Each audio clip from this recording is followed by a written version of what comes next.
Hi everybody, Dan Illman here with some exciting news. DRF Formulator, the gold standard in past performance information, is now free, exclusively on DRF Bets. Join DRF Bets with the promo code WINNING, get a $250 first deposit match bonus, a $10 free bet, and free Formulator already uploaded to your account. Access Formulator's premium features, including sortable trainer stats, race replays, personalized trip notes, and lots more. Free Formulator, exclusively on DRF Bets. Dan Illman, Mike Beer, huge card at Oaklawn Park on Saturday. Of course, the main event's your DRF race of the day, the Grade 1 Apple Blossom featuring Latruska, but a salty race for the boys as well. Race number 11 is the Grade 2 Oaklawn Handicap. We're going a mile and an eighth, and Mike, I guess we're just getting old. I remember when we were kids, $1 million races were rare. You got a Grade 2 for $1 million?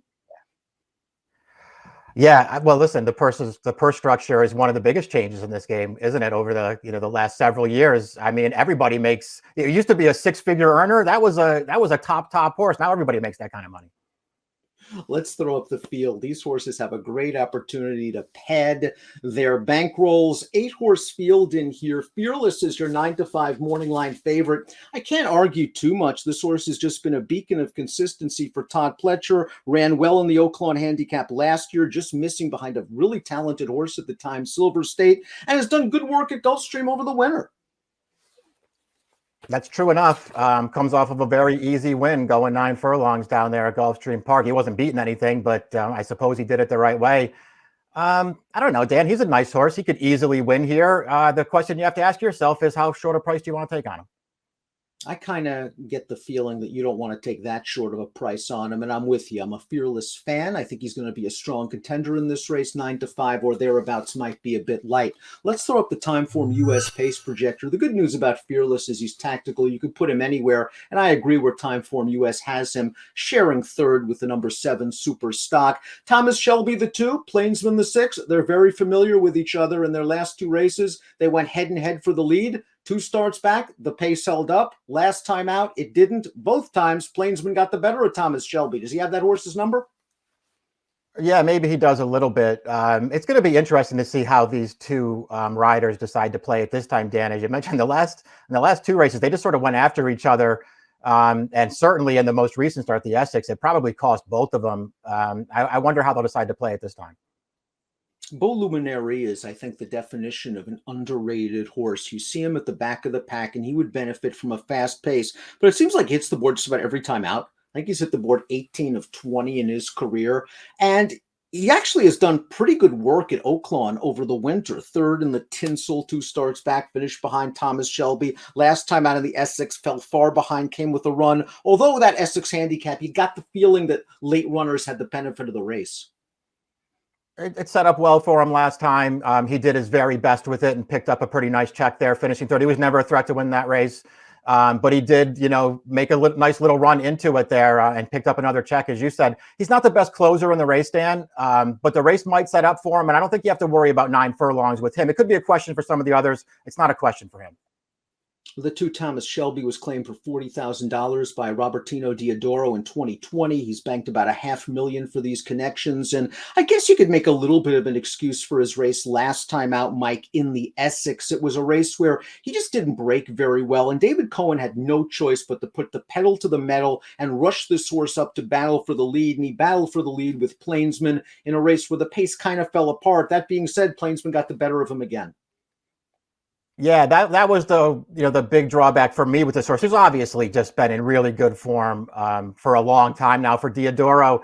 But yeah, listen, he was up there matching on the pace with Plainsman last time, and he couldn't hold on. 2 starts back, it was sort of a similar situation in a race where, the horses up close to the pace, they had all the best of it. And this horse just got worn down late in there without any kind of real excuse, Dan. Now he's got to go a little bit farther. There's some better horses in this race. Sort of feels like he had his chance to take one of these in those last 2 starts and he couldn't get it done.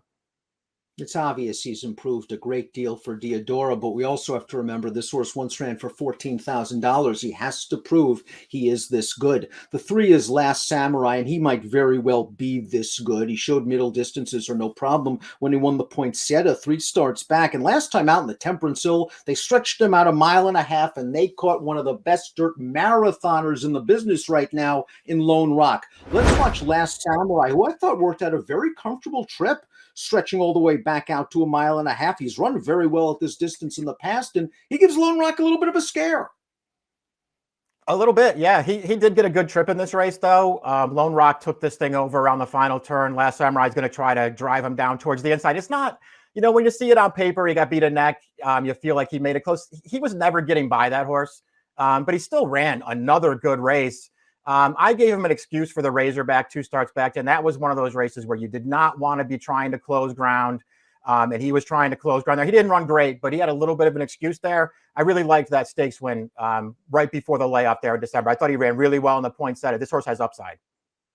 Number 4 is Idol. And in many ways, this horse is really the key to the race, isn't he? Because if the good Idol shows up, he's going to make that 6-1 morning line look really, really enticing. The Big Cap 2 starts back. He won that race going a mile and a quarter. He was wide every step. He was hard ridden on the turn. It looked like he was never going to get there. He got there. He really appreciates distance. Then he missed time. And that's really been the bane of this horse's existence. He has a lot of layoff lines and a lot of physical problems. They tried to make the Breeders' Cup. They ran him in the Awesome again against Medina Spirit. He caught a speed favor in track. He never picked his feet up. They were working him for the Breeders' Cup. He came out of a work tied up. I have no idea what we're going to get. I guess it's a good spot that they're shipping him halfway across the country to run here. Yeah, and he's been training right along. I think they got him back on the tab somewhere around mid-February. He's just been training every week since then, like clockwork, and there are some pretty good breezes, it looks like, on his card. I'm with you, Dan. I just sort of feel like the more I looked at this race, I think he's the best horse. And if he shows up and is ready to go at the layoff and runs one of his good ones, I think he'll probably win.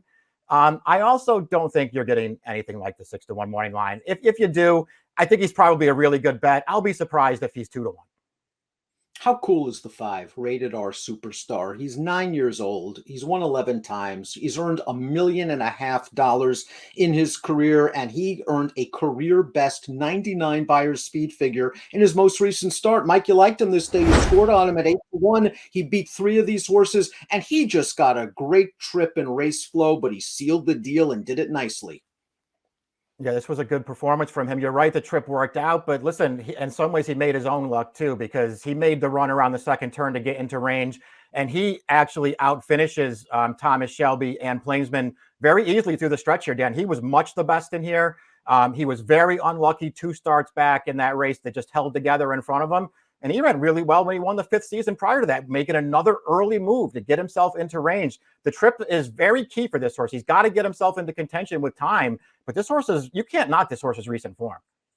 The 6 Plainsman 5-2 on the morning line. It's Brad Cox at Joel Rosario. It is a veteran horse with a good amount of tactical speed who can seemingly make his trip just about every time. And in both races this winter at Oaklawn, that's exactly what happened. In the Razorback, he sat just off of Thomas Shelby. The pace looked solid on paper. It looked solid on the track. There was no closing going on. Plainsman got the better of Thomas Shelby. Last time out, they went a little bit faster. You can argue Plainsman ran one of the better races in that Essex.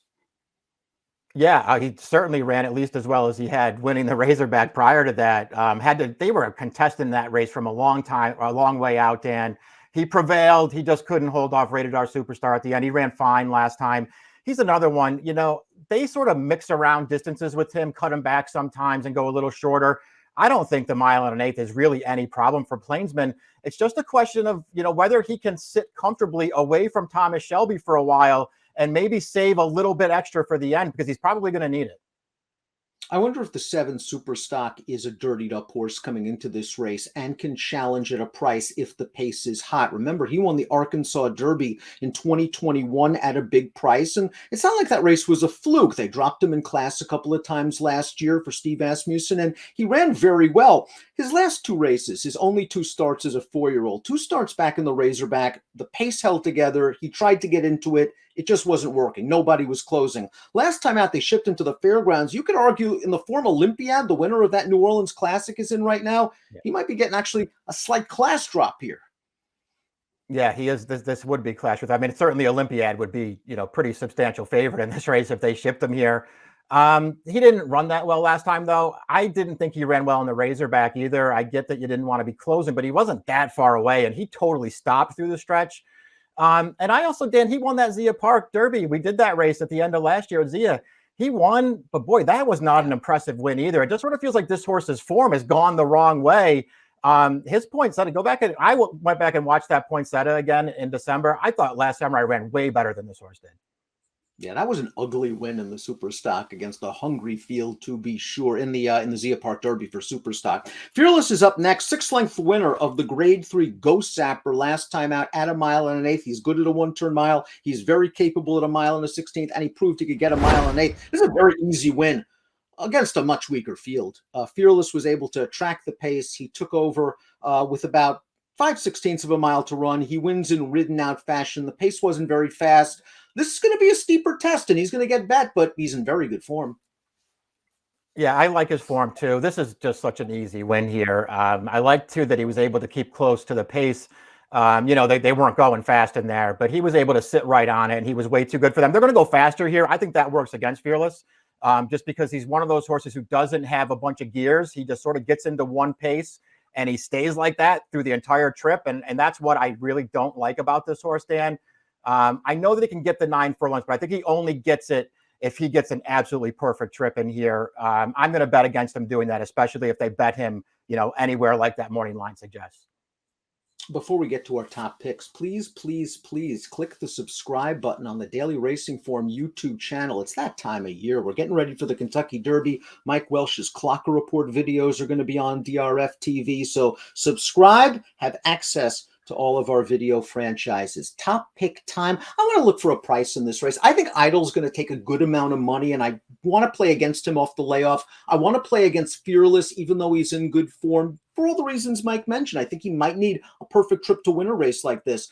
Last Samurai is going to be a good price, Mike. He ran well last time out. He's just underrated, and he's going to fall under the radar from a wagering standpoint. Yeah, that's why I took him. I just want to give him one chance. This is a tougher race for him, but it's not so tough that he has no chance in here. I think he can contend with these horses if he runs his good race. I like Idle. At 6-1, I would take him. I just don't think he's going to be that kind of price. I've lost a lot of money on Thomas Shelby. What's a few more dollars? I'm hoping that the pace scenario isn't as fast as you are expecting. Last time out, I think the break and him being hustled that first quarter mile hurt him. He has fought on gamely, albeit no match for Plainsman in his last 2. If they forget about him, he's going to be a good price in this race, and he'll be in the thick of things turning for home. 3, 4, 5, 6 for Mike, 2, 8, 4, 5 for me. It's the Oaklawn Handicap for 7 figures on Saturday. Good luck.